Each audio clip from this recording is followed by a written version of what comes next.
Hello, Flat Earth researchers, debaters, and debunkers. If you've recently heard about the Flat Earth, you may have reacted in one of two ways.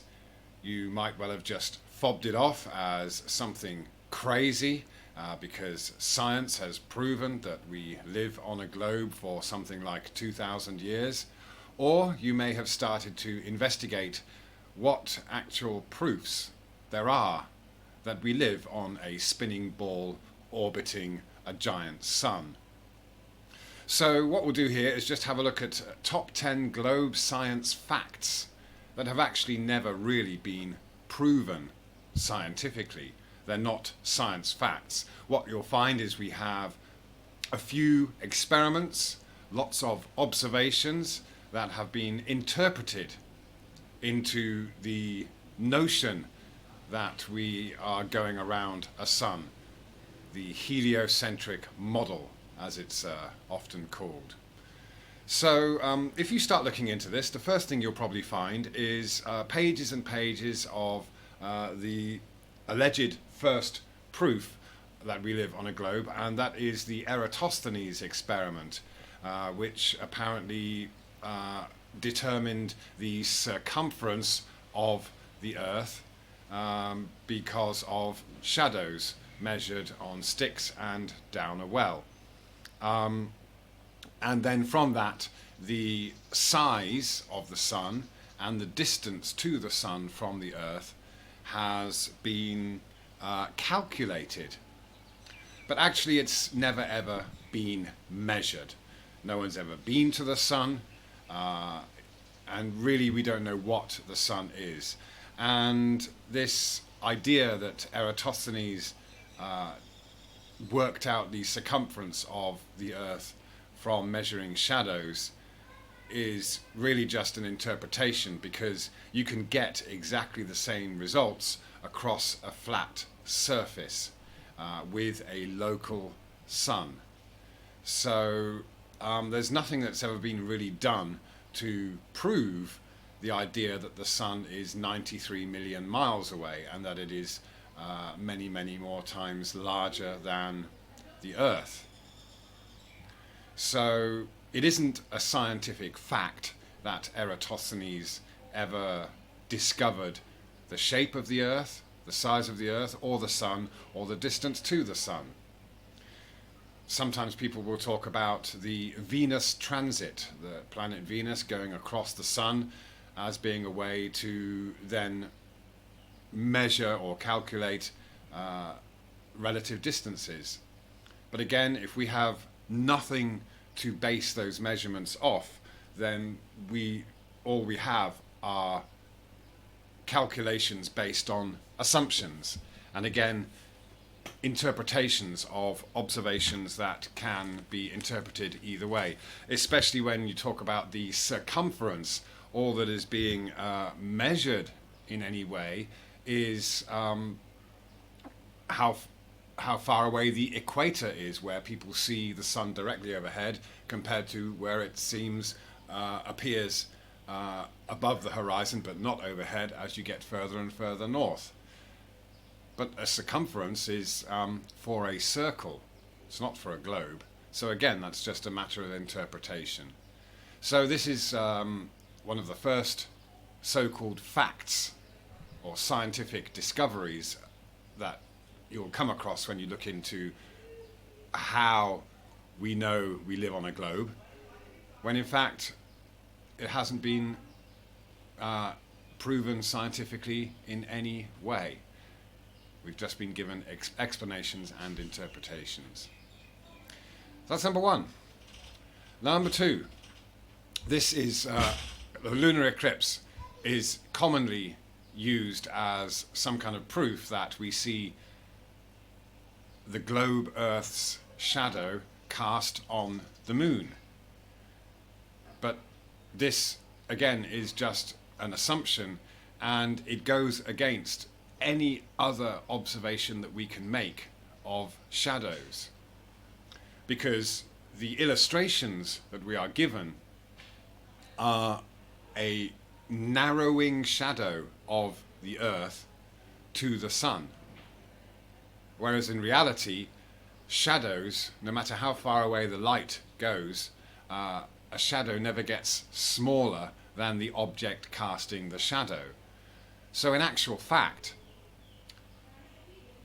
when the sun is on the other side of the Earth to the moon should be in complete darkness, because the Earth's shadow should always be cast on the moon, especially given the fact that for me here in Phuket, Thailand, near the equator, the moon and the sun go directly overhead.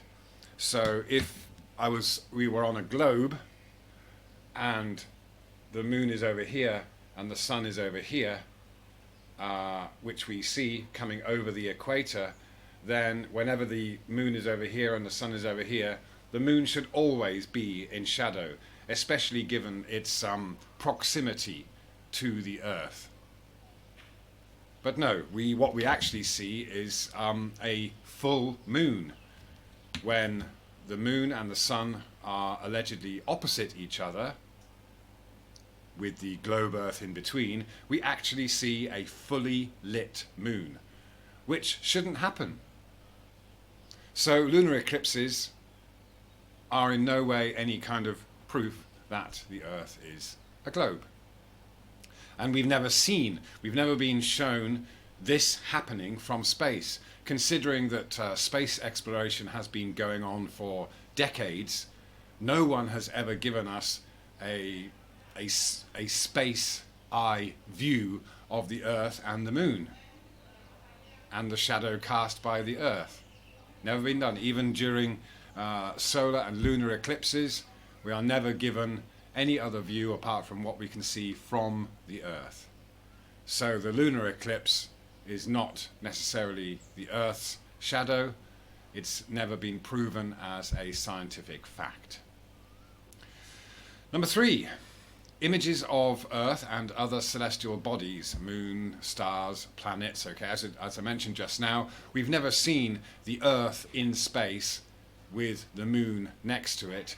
And if you look for images of Earth from space, you will find a whole variety of images, none of which ever look the same. And we have never seen a single image of the Earth in space with a background of stars or any other planets around. We've never, ever, ever seen any photographs, any full photographs of the Earth in space in the solar system. Yes, of course, people will argue that everything's so far away that will be impossible to do.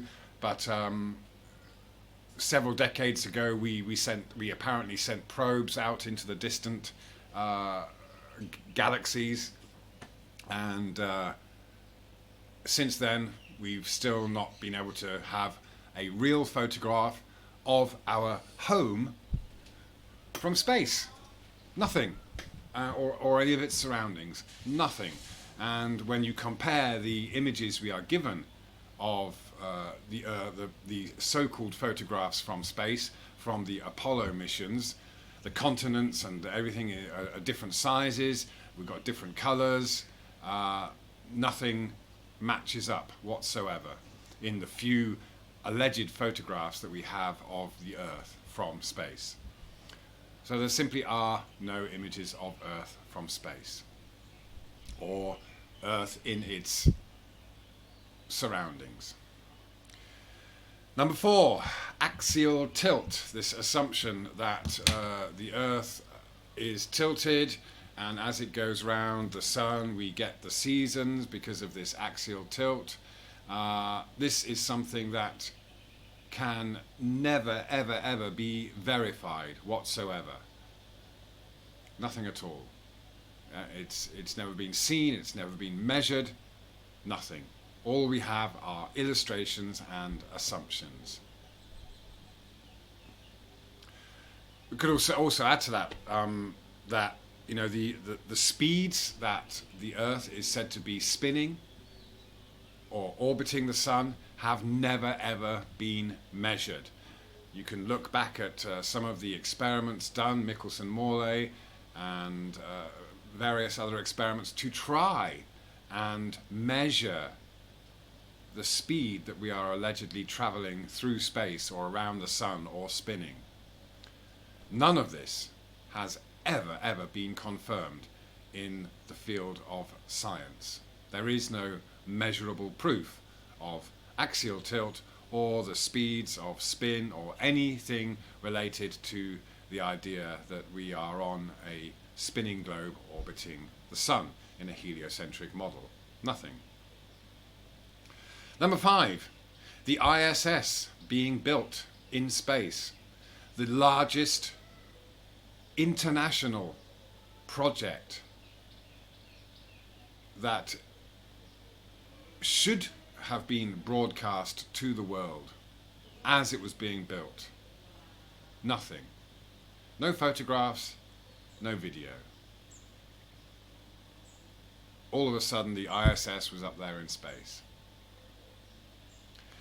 Number 6, an astronaut's entire journey to the ISS.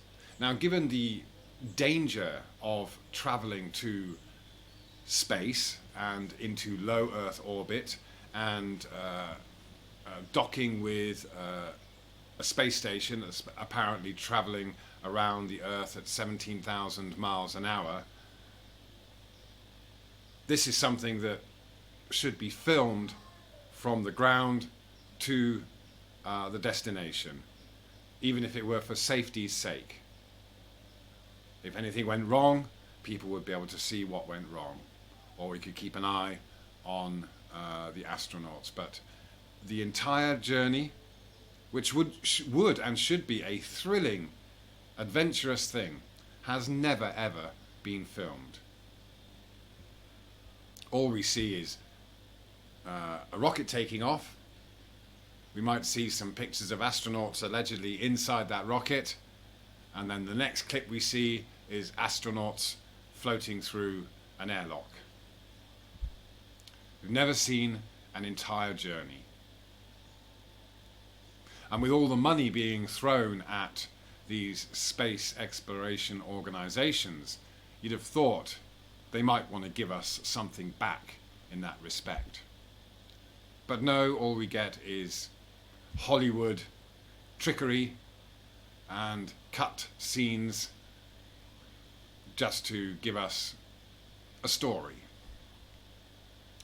Number 7, horizontal curvature. Of course, we're all told that the higher or lower you are above the Earth's surface makes a difference to how far we can see to the horizon. So given the idea that at, let's say, we're standing 2 meters or even 1 meter, our eye level is 1 meter above the surface of the Earth, then the distance to the horizon is very short, a couple of miles. But never have we ever seen any equivalent curvature from side to side, horizontally.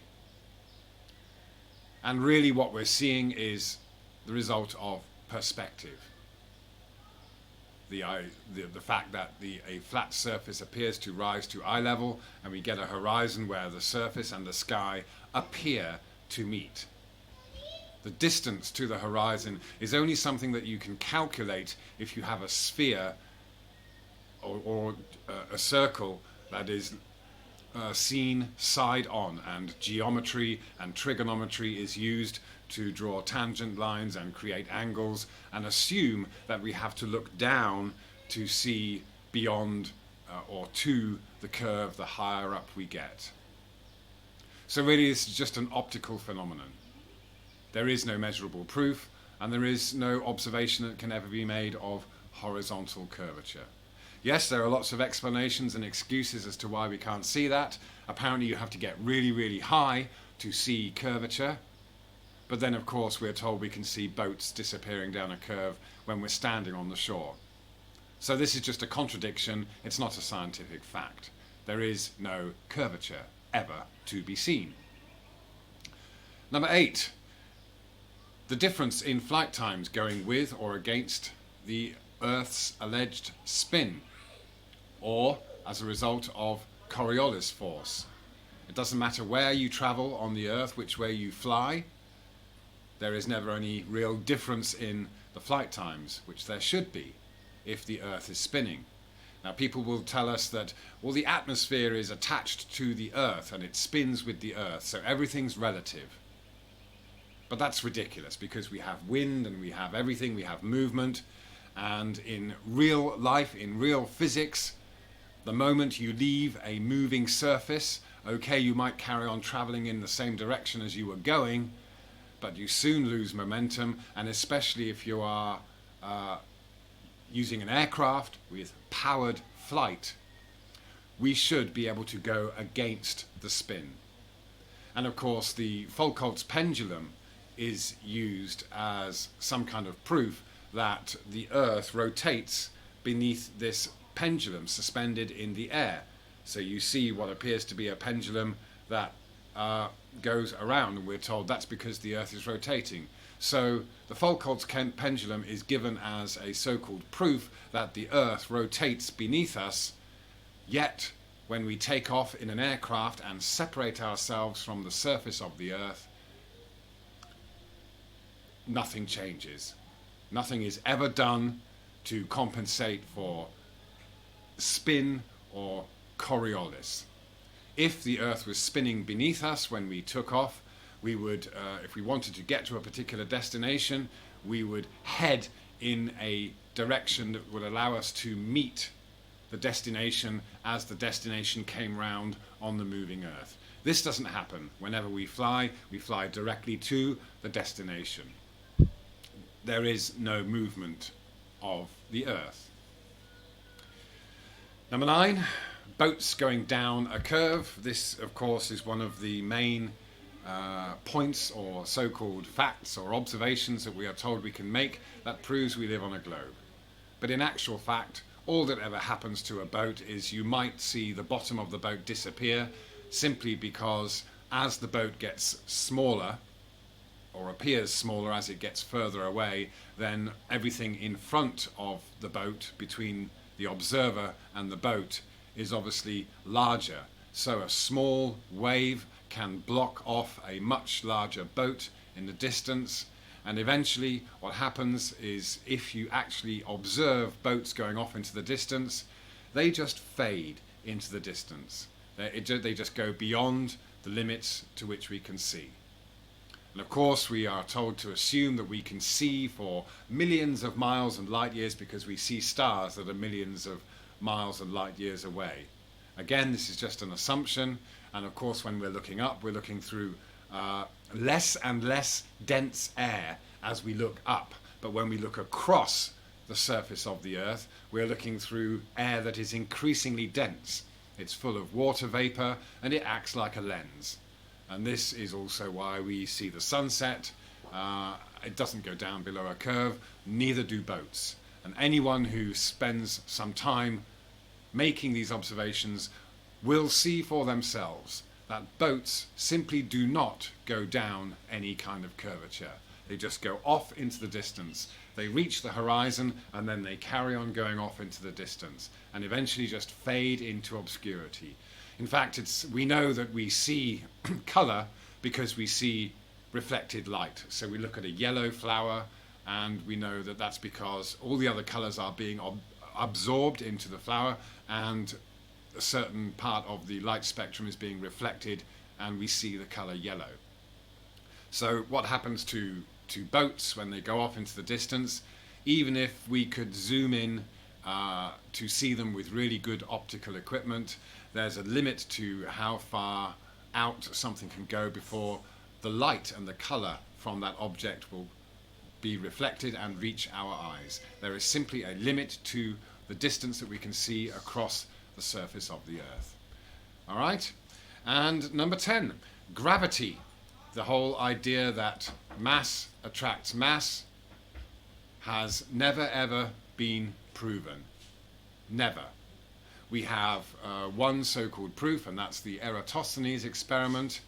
But we could simply do something like take a weight on some scales, and if mass attracts mass, we could then go under a mountain or something like that, and we would then see a difference in the weight if mass attracts mass. The Eratosthenes experiment is no way any kind of proof of this idea that mass attracts mass, and it goes against all science, ignores everything else that can be scientifically measured.